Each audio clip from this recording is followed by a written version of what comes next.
Hi friends, welcome to my channel Snigdha వంటలు.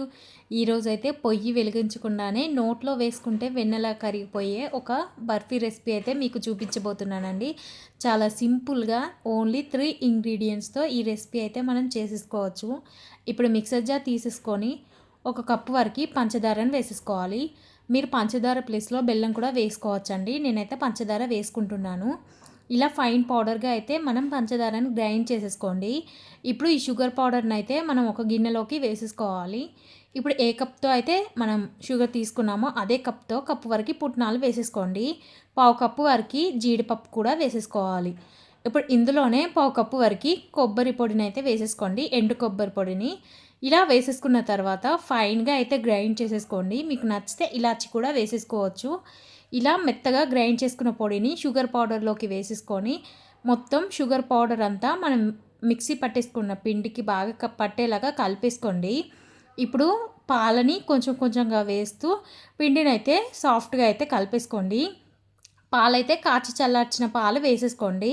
చూడండి, పిండిని ఈ కన్సిస్టెన్సీలో అయితే కలిపేసుకోండి. ఇలా కలుపుకున్న ఈ పిండిని 2 ఈక్వల్ బాల్స్ లాగా అయితే చేసేసుకోవాలి. ఇప్పుడు మనం ఇలా చేసేసుకున్నాం కదా, హాఫ్ పిండిలోకి అయితే మనం 2 టీ స్పూన్ల వరకు కోకో పౌడర్ని అయితే వేసేసుకోండి.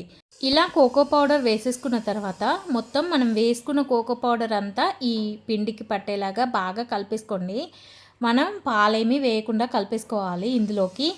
ఇలా కలిపేసుకున్న పిండిని ఇప్పుడు మనం ఒక గిన్నెలోకి అయితే వేసేసుకోండి. నేనైతే ఇలా ఐస్ క్రీమ్ బాక్స్లోకి అయితే వేసేసుకుంటున్నాను. ఇలా ఈవెన్గా అయితే స్ప్రెడ్ చేసేసుకోండి. ఇప్పుడు మిగతా పిండిని కూడా పైనకి ఇలా పెట్టేసుకొని ఈవెన్గా అయితే స్ప్రెడ్ చేసేసుకోవాలి.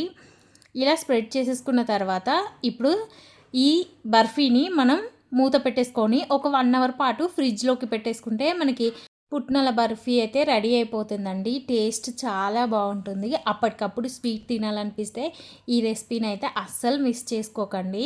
ఇలా 1 అవర్ తర్వాత మనం ఎడ్జెస్ని ఇలా ఘాట్లు పెట్టేసుకుంటే మనకి బర్ఫీ అనేది ఈజీగా డిమోల్డ్ అయిపోతుందండి. బర్ఫీ అయితే చక్కగా వచ్చేసింది కదా, చూడండి, చాలా టేస్టీగా ఉంటుంది. మీరు కోకో పౌడర్ ప్లేస్లో ఏదైనా ఫుడ్ కలర్ వేసి కూడా చేసుకోవచ్చండి. మనకి ఇలా 2 షేడ్స్ రావాలనుకుంటే, లేదంటే మనం నార్మల్గా ఎలా ఉందో అలా కూడా తినేయొచ్చండి. టేస్ట్ అయితే చాలా బాగుంటుంది. ఈ వీడియో నచ్చితే లైక్ చేయండి, షేర్ చేయండి, అలాగే నా ఛానల్ని సబ్స్క్రైబ్ చేయండి. Thank you for watching Snigdha వంటలు.